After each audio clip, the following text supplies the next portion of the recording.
do our remains. Call the meeting to order. May 28, 2026, 4 p.m. This meeting may be viewed on the district's website at www.29palmswater.net. The board reserves the right to discuss only or take action on any items on the agenda. And please, everyone in the dais and in the audience, could you turn your cell phones off so that we don't have any improper interruptions.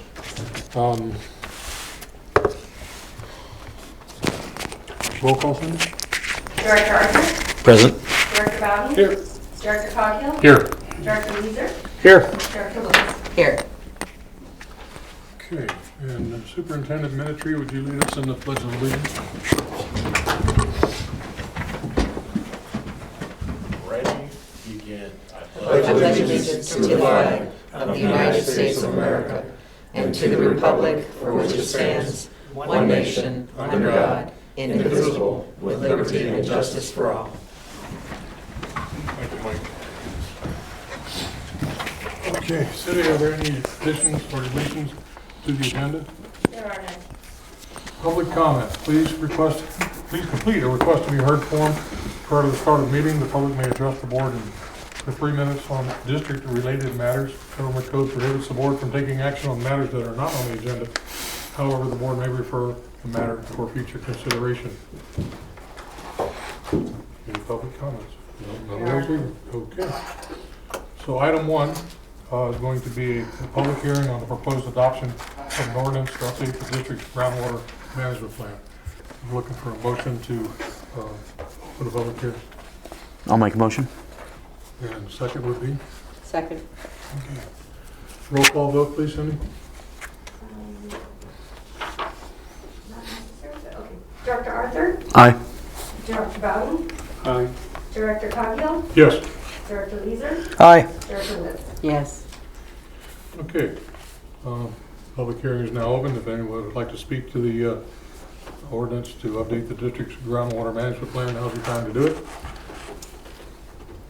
And seeing nobody rushing to the podium, I'm looking for a motion to close the public hearing. I move to close the public hearing. I'll second. Okay. Moved and seconded. Cindy, roll call vote. Director Arthur? Aye. Director Bowden? Aye. Director Coghill? Yes. Director Leeser? Aye. Director Woods? Yes. Okay, item number 2. Consider ordinance 104 to adopt 2024 groundwater management plan update. General Manager? Good afternoon, President Coghill and directors of the board. Today before you is the second public hearing for the district's groundwater management plan. And we're looking to approve and adopt ordinance 104. 104 is the updates for the groundwater management plan. The groundwater management plan is a planning tool that protects the quantity and quality of the groundwater within the district service area. Included in today's staff report is an executive summary by Kennedy Jenks. And I'd like to open it up for discussion on the District 2024 groundwater management plan. Director Bowden, any comments? Not at this moment.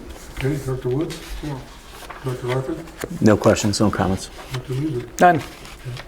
I have no questions either. Need a motion? Give everybody time to take a look-see at their board packet. I would move that the board approve and adopt ordinance 104, Spiny Palms Water District's 2024 groundwater management plan update. Second. It's moved and seconded. Roll call vote, please. Director Arthur? Aye. Director Bowden? Aye. Director Leeser? Aye. Director Woods? Aye. Director Coghill? Yes. Guess I should put this one. I always forget. Sorry about it. All right, next item is item number 3, approving resolution 2505, adopting a revised purchase authority policy. Before the board today is resolution 2505, adopting a revised purchase authority policy. This policy outlines the requirements, the flexibility when it comes to procuring of material, goods, supplies, personal and non-professional services, professional services, and public work projects. It rejects also the rejection of quotes, bids, and proposals. The main revision in the policy before you today is the change in the general manager's expenditure amount from $25,000 to $75,000. The majority of the policy will remain in place, with some of the requirements being that staff obtains 3 bids or quotes when purchasing more than $1,000 in goods. 3 proposals shall be obtained on procuring contracts for professional services in excess of $50,000 before the award of the contract. And then any public works contract over $1 million shall be subjected to formal competitive bidding. Today before you is the approval of Resolution 2505 adopting the revised purchase policy, and it's open for discussion. I'll start again. Start Dr. again. Bud? You're always going to come to me first, huh? Well, would you rather start somewhere else? or- No. Well, I'm looking it over, and I've looked around, and, you know, it seems like that's a big jump, but when you look at what things cost now, if we want to have a $75,000 truck, and then you got to get all the quotes, and then you got to bring it back to us, and it would just be whatever word I'm trying to say. Expedite. She was an English teacher. I'm going to go with expedite. Expedite this to move it along, and everything that the director's going to do or the general manager's going to do, we've already approved it for him to do it. Right. So it's not like we're turning loose something that's totally unheard of. Actually, a lot of places I found out in my research are at $75,000 and up, somewhere over. That's- Thank you for your comments. Very well stated. Director Woods? I 100% agree.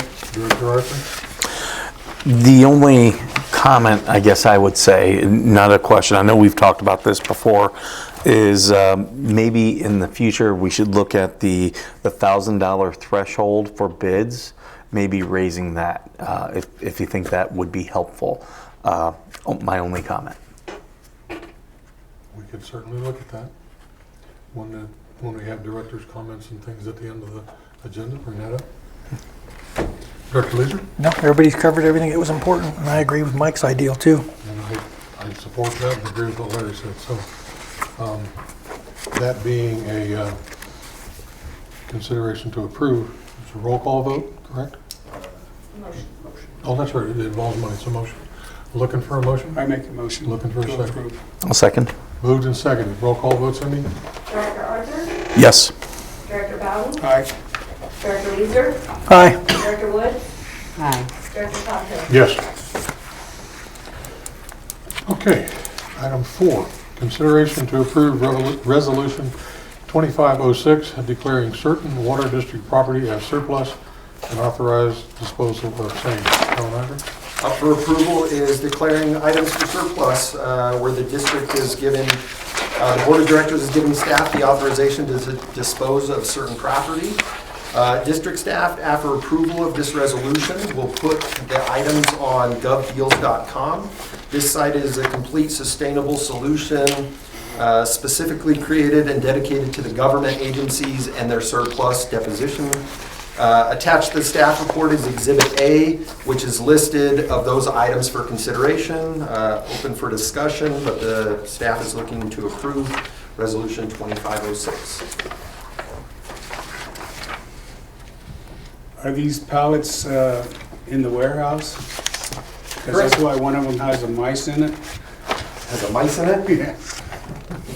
Yeah. Currently, it does have a mice in it and has a couple of them.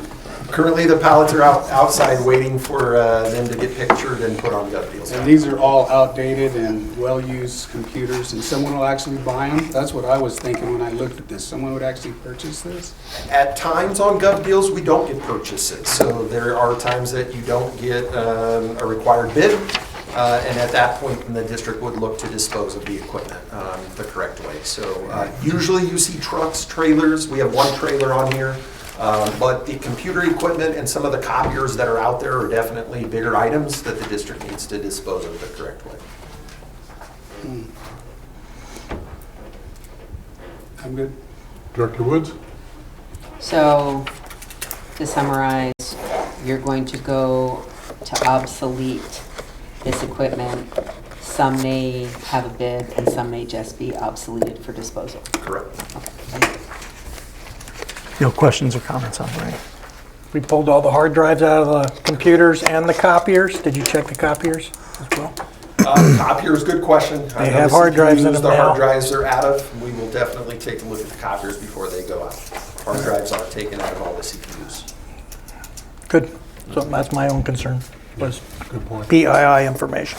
As you can tell, this is a lot of IT stuff, so the IT department, Pat Grady was involved in kind of like what we need to do. I didn't check on the printers myself, so I'll check on those. The copiers. The copies. Copiers now, modern copiers have hard drives now. So, Okay. So that's it, we're looking for a motion. I move to approve Resolution 25-06 and declare that this Water District property would be surplus and authorize disposal of the same. Looking for a second. second. It's been moved and seconded. Does this require all? Resolution. Roll call vote, please. Director Arthur? Aye. Director Bowden? Aye. Director Leeser? Aye. Director Woods? Aye. Director Thompson? Yes. Next is item 5 on the agenda, presentation of draft for fiscal year 2025-2026, the annual budget. So, good afternoon. Before you today, Scott Nielsen with Starting Line Advisory will be doing the draft budget presentation for fiscal year 26. And I will take part in the budget with the CIP Capital Improvement Plan. So with that being said, Scott? All right. Good evening, everyone. Included in packets tonight is our draft budget for fiscal year 26. This budget, is the accumulation of work Matt and I have been putting in over the last several months, as well as other district staff, to arrive at this final product here. To start this presentation, I just want to highlight the different schedules and material in front of you, and then I'll kind of go through piece by piece each of those items.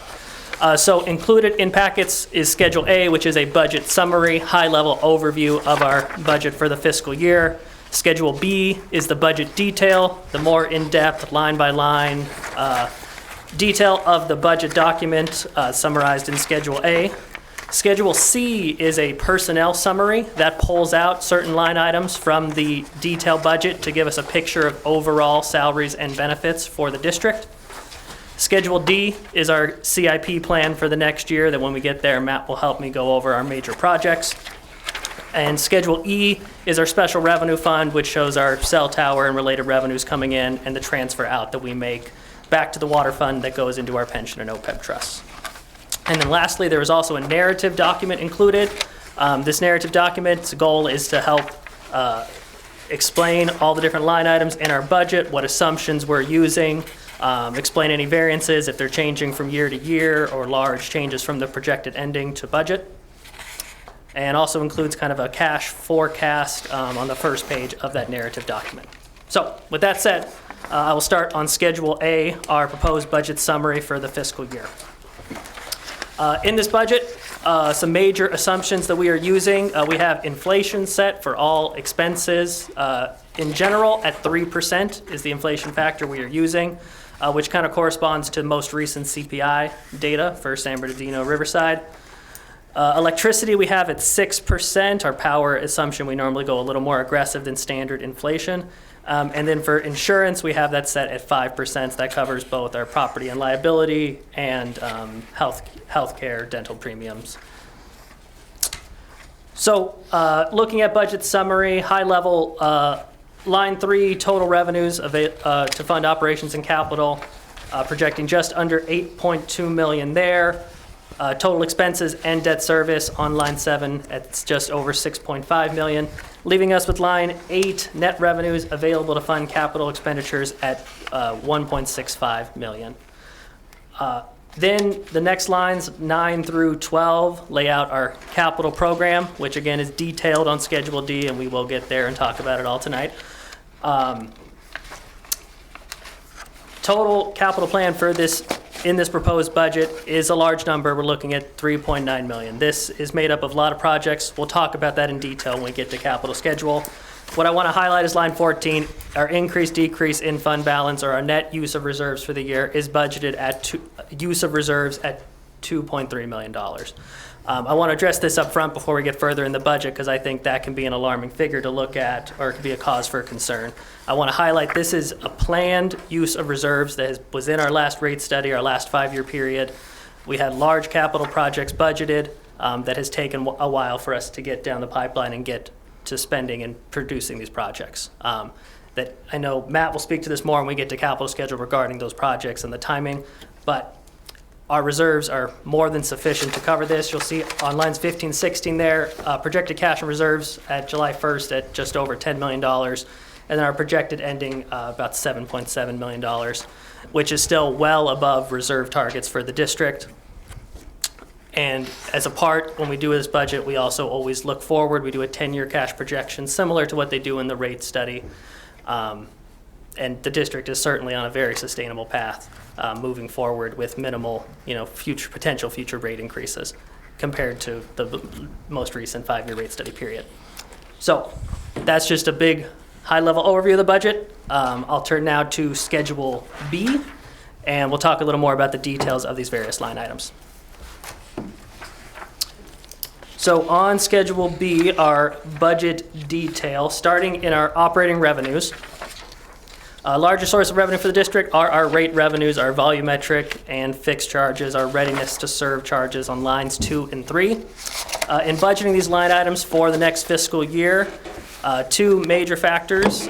First, we consider the already adopted rate increase that went into effect January 1, 2025 of 10%, because the back half of those months, our July through December, have yet to see that rate increase. So we do factor that first increase in.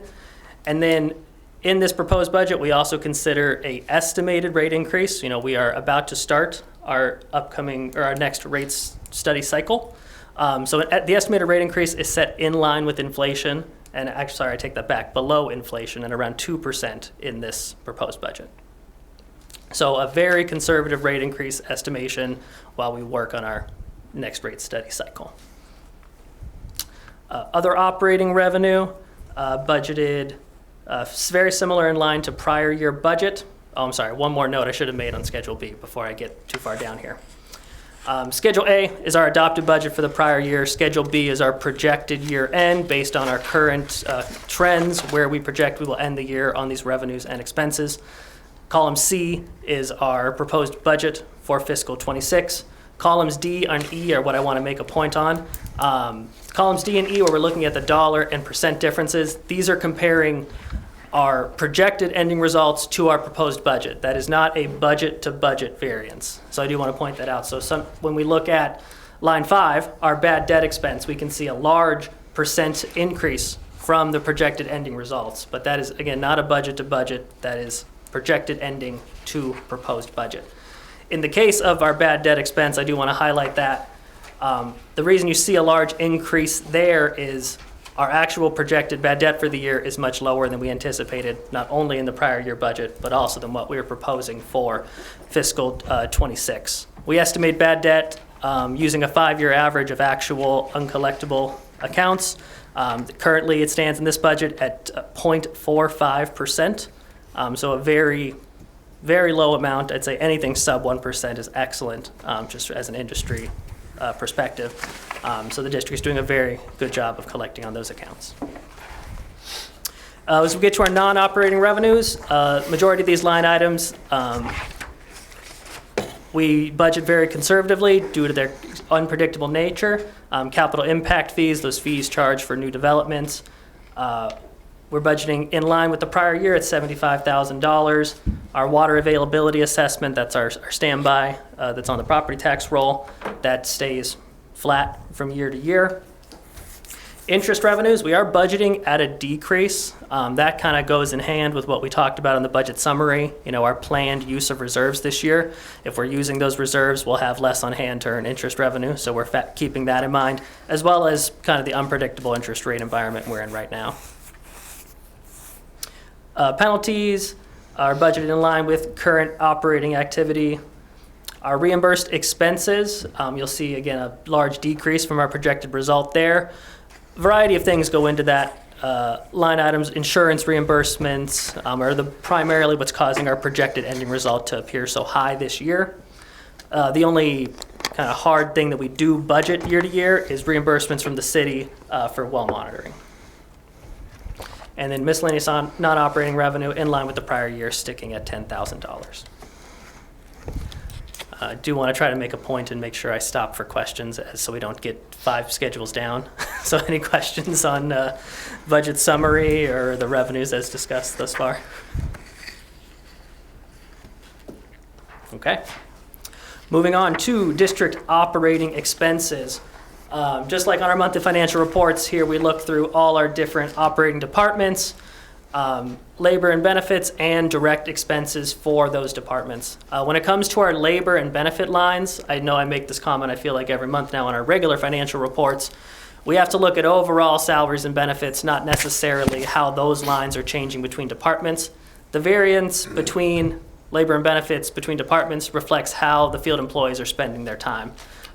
Based on what area they put on their time card they were working that day, that's how the actual salary and benefits get allocated. So when we budget, we estimate it based on current payroll information, how time is being spent. But Schedule C, the next schedule in the budget, will give us a more accurate picture of overall salaries and benefits. So speaking broadly on operating expenses, as I mentioned, general inflation's at 3%. Electricity is another factor going into these lines, like on source of supply, direct expenses. That is primarily electrical costs from Southern California Edison, being driven by that 5% assumed increase. Similar on pumping and T&D as well. Treatment wells, line 31, I will call out because that is a large variance percentage there. We do have an increased direct expense related to treatment wells. That is where we have testing budgeted. Sorry, I'm on my wrong schedule here. 1 second.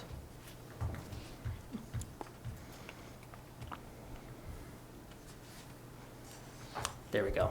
Yeah, it's for our UCMR 5s are budgeted there. So UCMR 5s occur every 5 years? Every 5 years. So that's just compliance testing that has to be done every 5 years. So we do have a bump of $20,000 there to help absorb that anticipated cost. So that's why you'll see that's at it's about a 20% increase from the prior year budget, but that will swing back down on the next cycle when we don't have those anticipated UCMR 5 testings. Treatment facility, direct expenses, again, increasing with those same broad assumptions discussed regarding electricity and also inflation. Customer accounts, line 39, direct expenses, you will see an increase from projected ending results, but I do want to point out we're decreasing 10% from prior year budget. Source of savings there is the change in billing processor, to where we are no longer having to do our own mailing in-house. Can you speak to that better than me, Matt? Yeah, so recently the district switched over to InfoSend for billing. So you see new bills now. The company at the end of the year we were losing. The bookkeeper at the time, 2 years previous was telling, or 2 months previous was telling us, hey, they're going out of business, and she did all the research. A lot of people use InfoSend to send billing out, and believe it or not, it was cheaper to go with InfoSend than we were using. So just a matter of fact that we were losing our mail stuffer and our billing stuffer, that the district went a different route and started the bill stuffing or the new process in January. So yes, so we see a savings in our postage and relating expenses there, offset by increase in that contract, but net result is a decrease from prior year budget for direct expenses and customer accounts. Under general administration, just some factors going into outside services there on line 43, which is up from prior year budget. We are budgeting for a rate study. As I mentioned before, we are in the process of starting that cycle now to get that rate study performed for our next 5-year rate cycle. And then CPI inflation increases on current contracts.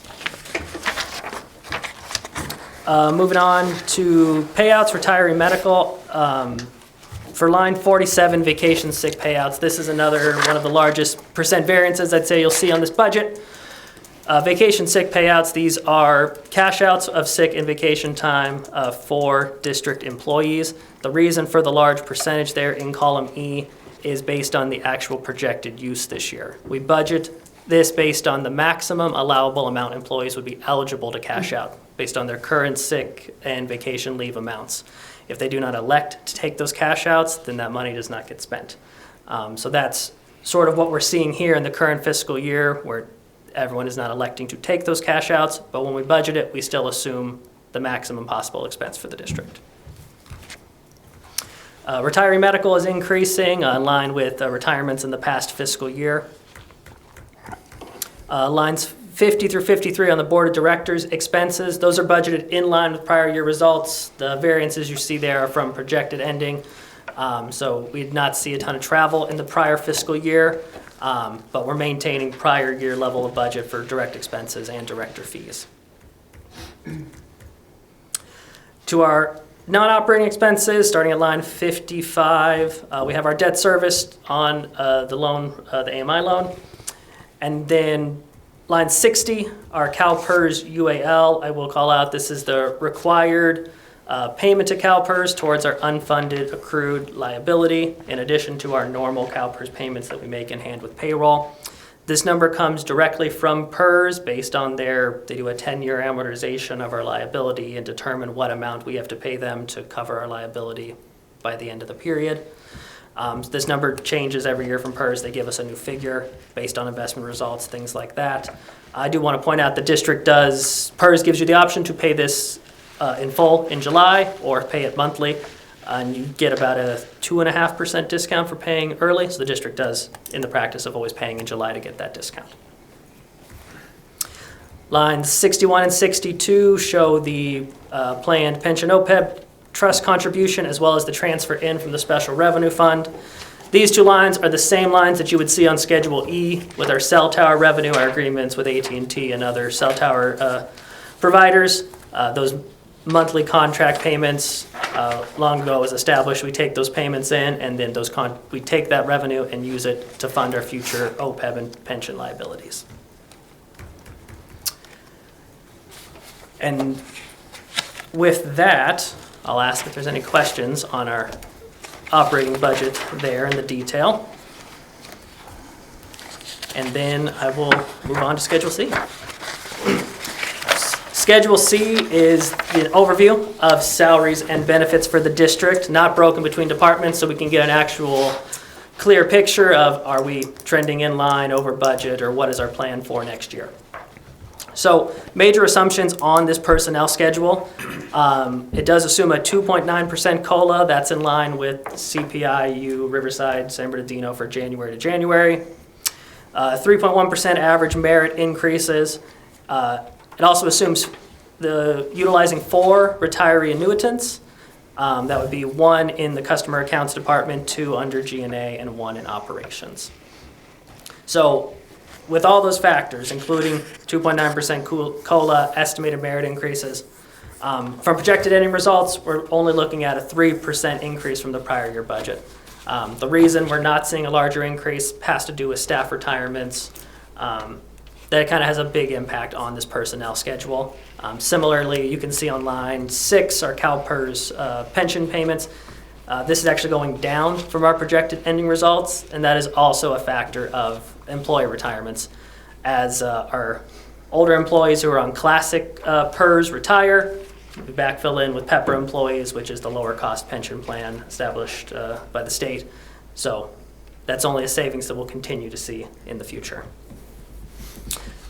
Remaining lines on our benefit detail, when we look at our vacation sick leave, I know I addressed on the prior schedule, that line is kind of restated between the two. Pension payments are budgeted in line with the salaries as well. Same goes for our Social Security and payroll taxes. When we look at group medical, group dental, vision insurance, this is budgeted assuming full staffing. Currently, we have 2 open vacancies, I believe, at least at the time this budget draft was prepared. And we budget those vacancies. We consider not only their salary, but also benefits, and we assume that they pick the highest elections when budgeting vacancies. So our actual results could be lower based on what elections employees make. With that, any questions on Schedule C, personnel and benefits? All right, Moving on, Schedule D is our capital plan, and this schedule feeds into the budget detail. Schedule B feeds into Schedule A. This is where the capital plan numbers, this is where the detail lives for the actual project expenses. And with that, I'll turn it over to Matt, let him talk about some projects. Capital improvement, I just want to bring up some major things. So in capital improvement, just want to realize that some of these are programs that we rotate money into every year, and we get to a number and we start. An example of that is kind of like the GIS program, energy efficient programs, parking lot paving. Those are programs that we fund money and we try to get through the full projects there. But the ones I want to draw some attention to are the USGS study is line item number 4. We did increase that from 100,000 to 200,000 through your guys' approval last year. The USGS study looks like it's going to take off. It's going to get started here in the next so many months. The city is going to sign that contract. Not necessarily will the district be on for 200,000 in this fiscal year, because we could be able to amortize that out for 5 years. So 40,000 for 5 years. We've pretty much approved the $200,000 to help on the USGS study. Line item 13, you'll see Chrome 6 and fluoride at well 11B. You'll see that we decreased the budget, 963,000, because right now we're still in that learning stages of where we're going to go there. So the desktop study has started. There's going to be some piloting there, and we wanted to keep about $250,000 in the budget for Chrome 6 and fluoride at well 11B. The water reservoir at the treatment plant, you can see an increase of 1.5 million. That project should be funded, we should be going to bid and starting that construction project this year. I was hoping a lot earlier in the year, fiscal year, that we're working on, but it looks like it's going to take off middle of this year, beginning of the fiscal year 26. So 1.5 million was added, with 700,000 for next year to complete that project. The distribution SCADA system is a rollover project that the district has been working on. We've got to get rid of the radio SCADA system that's in place, and we're currently doing that in-house with a contractor that we use out at the treatment plant. So Rob and Mike and crew is working on the SCADA distribution system. We have seen emergency repairs kind of ramp up a bit, so we added some money in the budget for the next year, 140,000 to make it 150. That was not a project. You'll probably see that in the next so many years become a project where every year we have close to 150, 200,000 on emergency repairs, unspecified. Treatment plant concrete, I only wanted to point out because, again, Rob Shelton and the guys after hours are working on concreting around the treatment plant, which would have been 300,000 to 400,000 if we just contracted out. We're doing a truck at a time, and they're working on it as fast as they can, but what we're gonna get from it is gonna be a great product, and the district staff is the one doing the work there. So something that we've taken on in-house.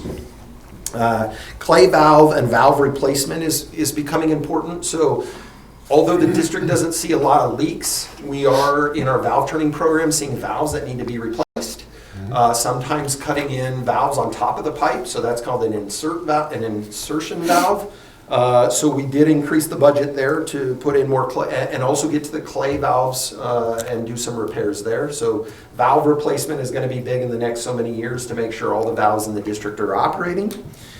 And down at the bottom, line 32, vehicle replacement. You're correct, no trucks, but the district is looking at a trailer to haul the mini excavator and the smaller equipment. There are also some other wants from the outside field crew that we're looking at, new saws, maybe a new, it's on here as a new trencher, we'll see.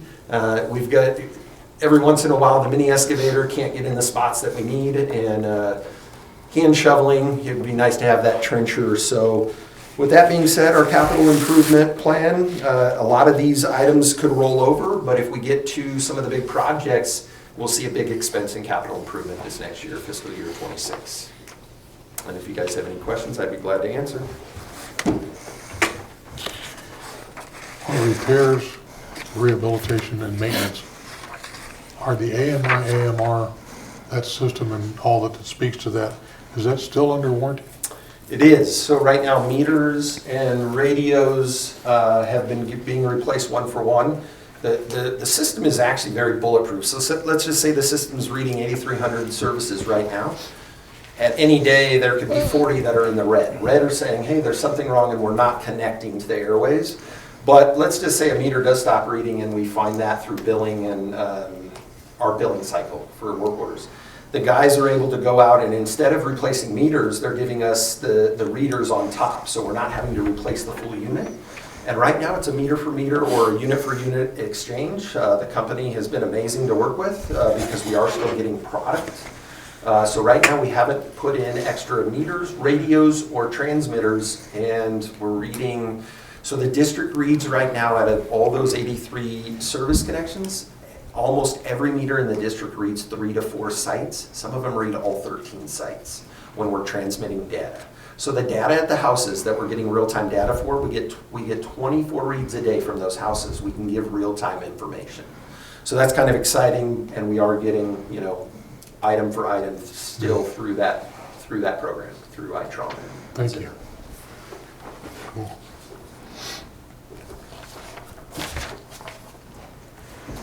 Any other questions?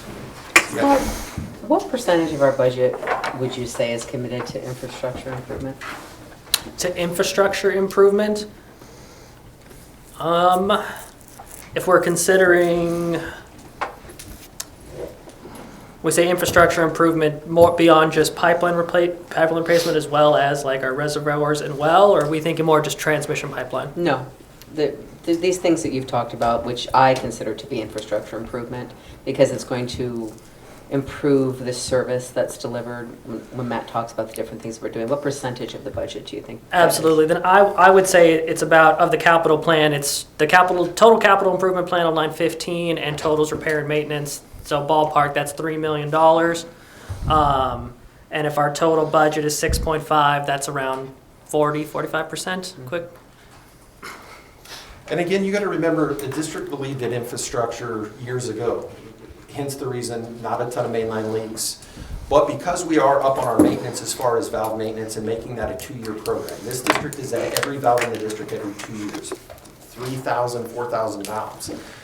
As we break a valve, the district has to get in there and replace it so that we still can operate those lines. There are some instances right now where we're in neighborhoods putting in valves on top of the main line, which is a process in itself, just to make sure the infrastructure is still as solid as it is. So upgrades to the system are important, and in some point we will start probably a reserve process to start repiping where maybe the old asbestos mains are in town. So that is a great question though. Second question. Would you say, having listened to all your information on the schedules, that the major financial shift with the board moving into next year would be cost of personnel?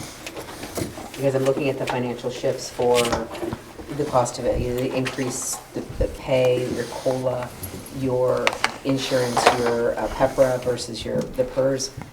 Am I incorrect in that? If I am, then what would be the major financial shift? Or is I that would it? say not personnel, because that year-to-year total salaries and benefits, if we look at line 13 on Schedule C, that's only a $100,000 jump, which in the scheme of a $3 million personnel budget is a very small percentage. The biggest shift is definitely the capital plan in this budget. What I would say, I would say I'd have to say it's capital. Going back to my first question, one more question. So for the 5 of us here, as the board of trustees, what would you say to us is the most significant fiscal risk that we should be aware of moving into 25, 26, 26, 27? That's a very good question. I mean, I think as a government agency, we don't face a ton of innate risk as it comes to our revenues. Our revenues are ratepayer revenues. That's that's pretty consistent unless we enter drought measures for some reason. That would be a potential consideration. Mm-hmm. Property taxes or other revenue sources stay pretty flat. From our expenses, it would really, and this is kind of just generic for general water districts, in general, but it's always unplanned capital spending, or capital spending getting out of hand is probably what I would say, especially if we're looking at a nearly $4 million capital budget, that these projects go off according to plan without cost overruns. I would say that is most likely the area. What about unfunded mandates or regulations? That would be the other thing too. What comes down from Sacramento could also be, because that could affect rate revenue. I know with the current motion. But there would be well, we're not, I guess that's a good answer, and I like that answer Yeah. better than my answer, which I'm worried about, or have been worried about in just terms of emergency. Weather emergency or emergencies, that would not in any way derail us, that we're prepared for that. And that kind of goes back to my first and second question of what are we looking at as far as infrastructure, and what are we looking at as far as capital outlet? What are we doing to prepare for the future? So I like those answers. I just wanted to make sure that my answer is wrong, and that it wasn't emergency, but it was more, I understand projects, I understand things sometimes don't get finished as quickly as possible or at cost. But if that's the major risk, I just wanted to know what I should be looking at in terms of moving into next year, and then even perhaps the year after that, of significant fiscal risk that we would be aware of. Well, even with catastrophic events like, God forbid, an earthquake, we do have protections in place at all the tanks for that. And We I can Bob, isolate. that would be awful, for sure. But I just look at some of our water events that have occurred in the summer times, and we're coming up on them again, and they've been some of them have been pretty bad. And I just don't, that wouldn't affect our ability to offer service, nor would it affect our ability to stay on budget. Right, and I do think the other major, like you said, emergency events would be a risk for sure. But one kind of brings me into my kind of wrap-up point here on the budget. So Schedule E is the special revenue. That's our cell tower revenue. It comes in, we spend it on pension trust OPEB payments. That's Schedule E. I don't have much more to say on it. But the first page of the budget narrative, there's a graph there that shows a 10-year cash projection for the district. It's the first page of the budget narrative. And when we look at that graph, it shows, based on current trends, using those same inflation and other factors, projected out 10 years forward, how might the district look in 10 years? On the 10-year horizon, the district is, at or meeting its reserve targets at the end of the 10-year period, factoring in this big CIP jump this year. But what I want to say on that is that shows our $10 million we have in unrestricted reserves today. This chart reflects unrestricted reserves. The district does also have restricted reserves available that we could use to partially help fund our capital program as well, leaving us more, funding available for emergencies. The primary and secondary capital impact fees that the district collects for new development, primary impact fees can be used on basically any infrastructure project. Wells, pipelines. I was reading this the other day. That's I think just under $1.8 million we have in primary capital impact fees available that we could also use or help leverage to fund some of these projects as well, kind of giving us even more of a safety net, if you will. And I think during the next rate study, one of the decisions that this board is going to have to make that's going to be tough is do we raise the reserve level? Because that's going to affect our rate study, right? You guys say that the reserve level isn't as high as you'd like to see it for this district of this size, then that would be a factor in raising the rates. The reserve level is low. I'm not saying it is. I think we've got a great reserve level, but if we have a major issue with pipeline, just us doing pipeline in-house, we can keep costs down pretty low. If we have to get contractors in here because we lost infrastructure tremendously, we will go through reserves faster than you know. It'll be gone. And this district will have to, at that point, figure it out. We do a lot of emergency management scenarios, but pipeline right now, if a contractor comes in at 160 a foot, and the district's putting it in at maybe 75 a foot, and we have major issues of main lines that are 12-inch and bigger, we're going to have contractors in here working and helping us get this system back up and running. Do I see that happening? Do I see a flash flood affecting us where we're shutting down water service? I would hope never. but it possibly could happen. We could be towards a wash area where we see a major flood and we lose a main line. We've got to get there fast enough to get it shut off and to get that main line restored as quick as we can. So one of the issues that we'll have during the, like I said, during the rate study is, are you guys happy with the reserve level? I think that's something we'll look at. That's a pretty standard part to it. Like the intro part of a rate study is the rate consultant's going to review your reserve policy and make recommendations for potential revisions that we'll review and then bring to the board. And I think that 2 times ago we did that. It was part of the plan is going through and increasing the reserve. Right. And it was driven by the rate study. We did that. Correct. And I will just add, current reserve policy as it's being discussed is 180-day operating reserve, so 50% of our annual budget, plus it's 3% of that's our operating reserve. Then we have a capital reserve that's set at 3% of our overall fixed assets. So fixed assets, I think of around 50 million, and so I think it's 3.5 some odd million, gets us to about $6.5–7 million reserve target. Thanks. We can always increase that, but it's going to drive the rate study. No, With that, that sort of concludes my budget presentation. Happy to answer any other questions of the board. Questions, anyone? Is there anything you'd like to see changed? Because this is in draft form. Is there anything you want to see changed or consolidated or dropped or reduced?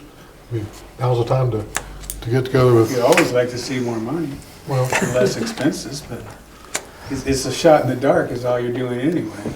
yeah, It's not even that conservative. It's pretty, it's based on years into the future. Yeah, that could get a little crazy, but there's only so much you can do because you know what your known budget is. You know what you're going to take in. The only thing you can do is raise rates if you have to get more money to operate. So I remember asking questions about our pipeline. How old's our pipeline? And we've been told that we've done a very good job in the last 15 years or 20 years. What did you tell me? Well, since I've been around the district in '97 is when I got on the pipeline crew, so they were pipelining years before that. But the PVC pipe should be in the ground for 50 to 60 years, hopefully 100 years. So in theory, we're in pretty good shape because I know of other places that are having real problems because I've started watching what happens in other water districts. yeah. And one of their big things is total pipe replacements for a lot of length. And so we're good there, but you can't foresee everything. If you can get a balanced budget that's based similarly to what you're doing and your income keeps going up with it a little bit, I don't know how you can forecast it any better. I mean, I don't know how great our forecast is here, but it looks pretty good. It's all new to me, 1 year in, or Right. 4 meetings in here. So it was pretty scary doing a 5-year increase of 10% for 5 years. That's our biggest increase this district has seen, and it's been the last 5 years.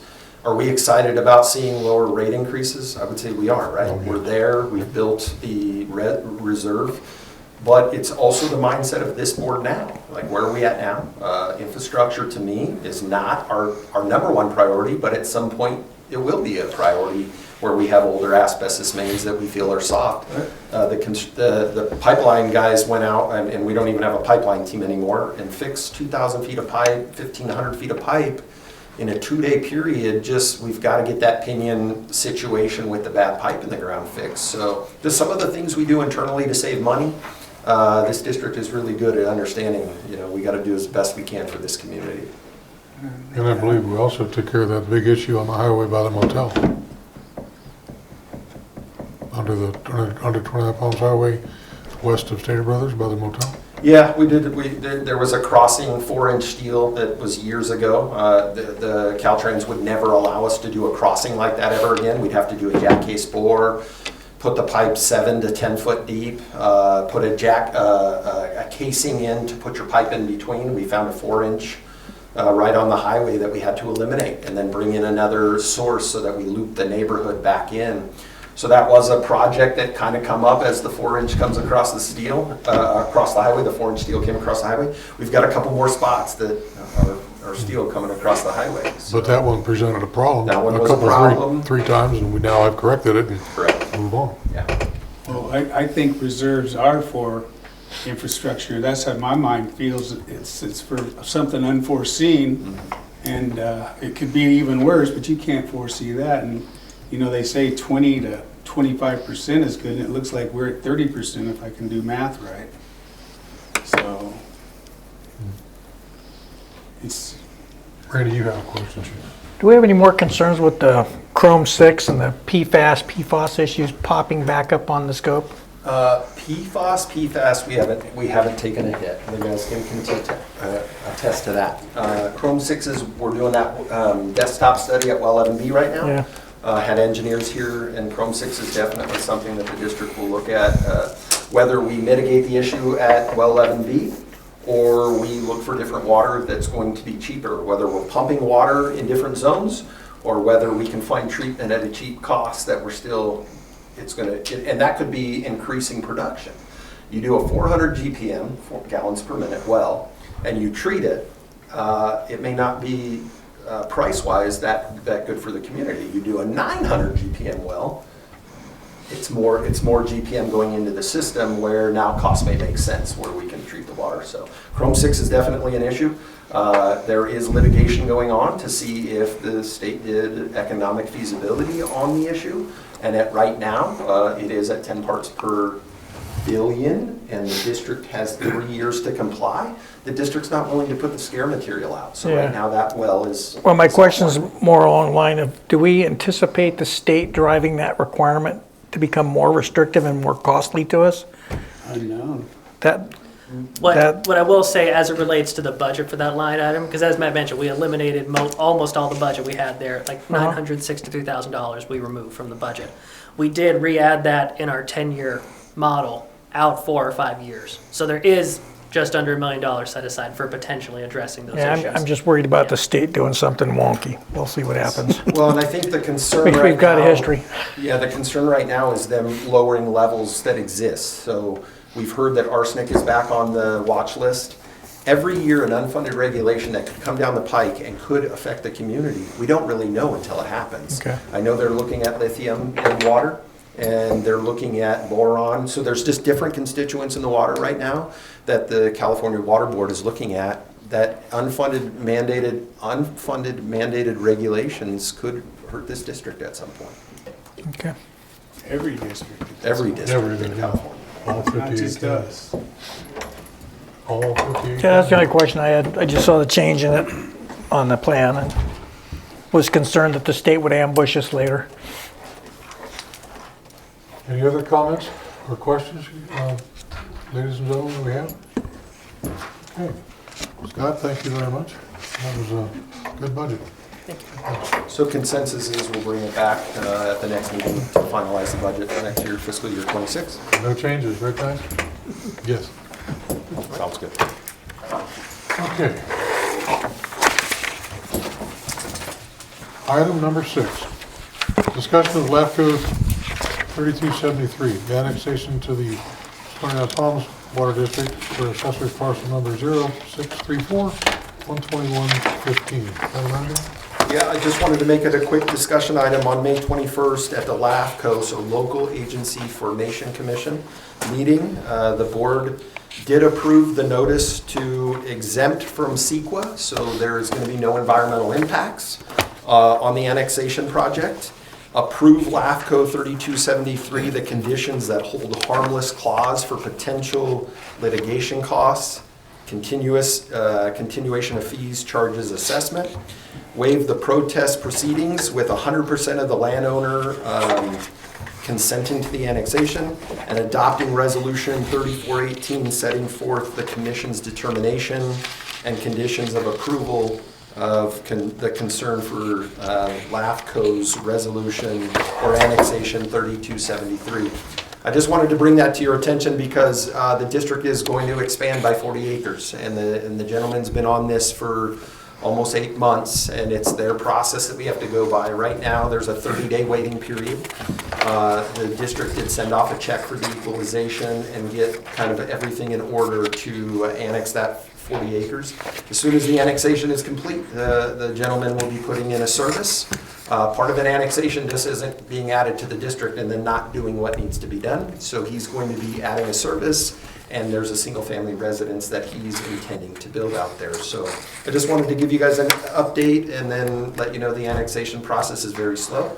But working with LAFCO and going down there on the 21st was an experience for me to understand who our new LAFCO vice chair and chair are, and have conversations with LAFCO when we have our next service review. So if there's any discussion on the matter, I just wanted to kind of get you guys aware of that annexation and that we're kind of getting closer to the finish line. That's annexed from the county of San Bernardino to Yeah, us. so there's an unincorporated area northeast, 40 acres right next to Dick Dale's property. Again, APN was in the staff report. We're adding, and the good thing about it is there's no infrastructure upgrades. The infrastructure goes to the southern part of his parcel. So all the district needs to do at that point is put in a service.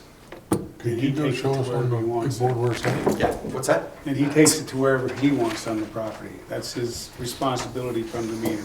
Well, he just lets us know kind of where the closest, we try to get it to the corner, so he'll let us know the southeast or southwest corner of the property, and then the district would put the service in just to make it an easier tie-in for him, depending on where his water lines are gonna go. You guys want me to go to the board and show you the 40 acres? Yeah. Let's see it. The You look like answer, you're getting up. the answer to your question, Director Bowden, is yes. Yes. He will do it. The property owner will drive the lines for his property. Yeah, so the 40 acres is in question is here. Like I said, Dick Dale's property, or the old Dick Dale property, is here. We have a water line that is on the southern boundary. It was a pretty easy annexation. So usually in an annexation, you have to have the landowner's consent. He's the one person it affects. So 1 out of 1, we had 100% accepting the project, but there still is a 30-day waiting period. So we don't run a long pipeline to it, it's right there on the It's right corner of there. his property. Yeah, there's a hydrant right there at the corner of that. All right. Yeah, everything's there. That even makes sense to me.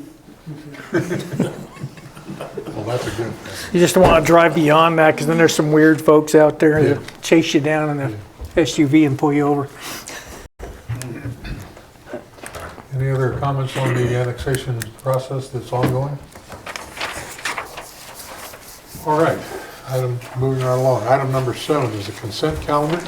Matters under the consent calendar are to be considered routine and will be acted in a single motion.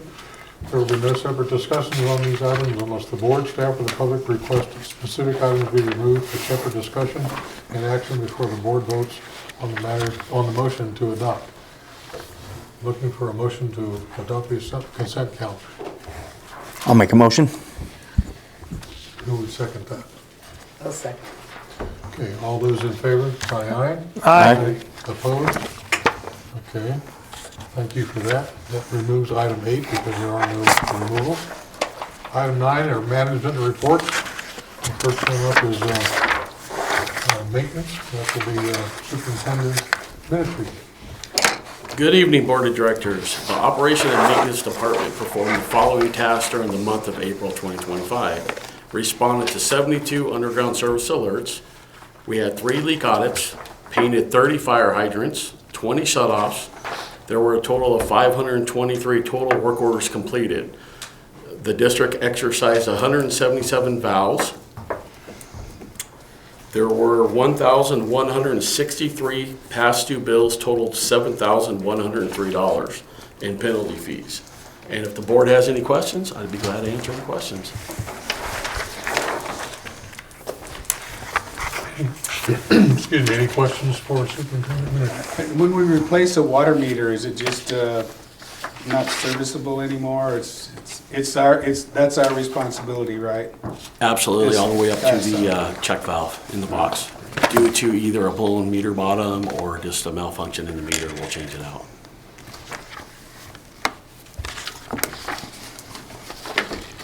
Any other questions, comments, criticisms, concerns? Okay, moving right along. Water quality, Superintendent Schultz. Water quality for April 2025, chlorine level maintained in the distribution system averaged a 0.69 milligrams per liter. Bacteria samples, a total of 65 samples were taken throughout the district. All came back absent for call alert. fluoride samples. A total of 31 samples were taken throughout the district, and the average was a 1.13 mgl, milligrams per liter for fluoride. Production, we were up 3.85% from the previous year, but we were down compared to 2013. We were down 33%. If you have any questions. Any questions for Supervisor Schultz? Thank you, Robert. 9.3. Mr. Scott. Good evening again. Included in your packets today, financial reports through March. All things being equal, target budget percentage for 3/4 of the fiscal year would be 75%. Two high-level comments just to make. You'll see on the budget summary, line 2, non-operating revenues, we're at 99%, just about to hit budget for the year, driven by a few factors. Capital impact fees, again, higher development than our conservative estimate in our budget, as well as increased reimbursed expenses. In April, we did receive a $118,000 reimbursement from Aqua related to the stolen generator. Other item I'll point out, line 6 on the budget summary, total debt service. Our debt service payments on the AMI loan are generally made in March and September, so you'll see that budget now at 100% after our March payment has been made. With that, happy to answer any questions of the board.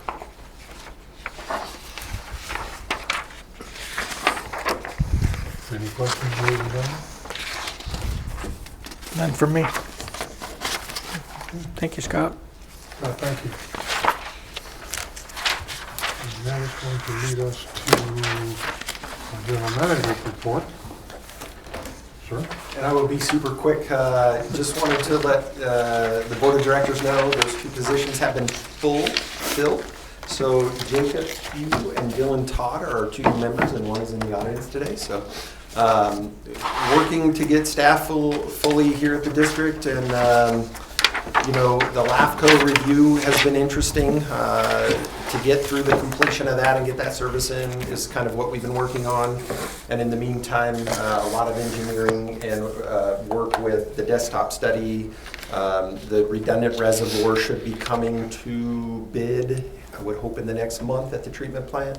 And if the board has any questions, I know we're going into closed session. I'm trying to keep it quick. Any questions of the general manager? Okay. Item 10, closed session, public employee performance evaluation for Government Code 54957, title general manager. Looking for a motion to go into closed session. I move that we adjourn to closed session. I'll second. Moved and seconded. All those in favor say aye. Aye.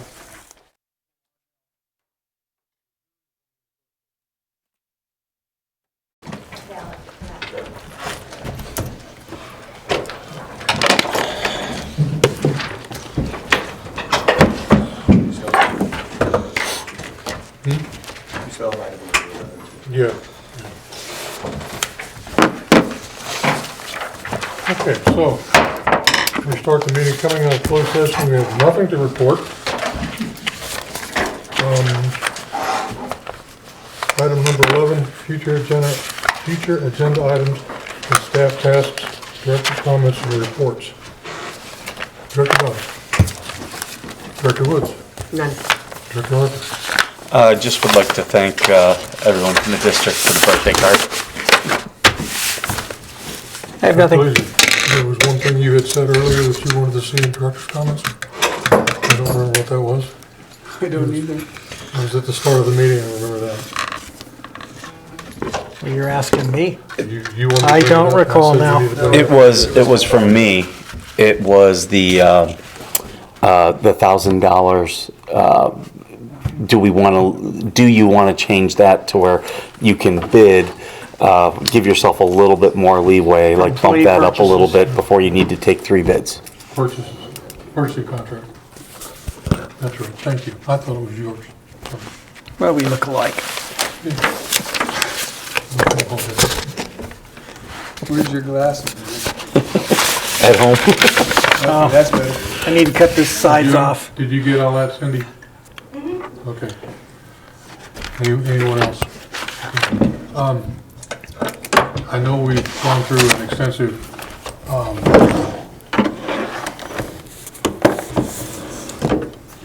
Closed session? no, annexation with the district you're on by 40 acres. There's another parcel out there that the district could go by. Can we give next month, can we have an update on that? That would be the Rockville area. Thank you. Okay. Need a motion to adjourn. I move we adjourn. I second. Move to second. All in favor, say aye. Aye. So ordered.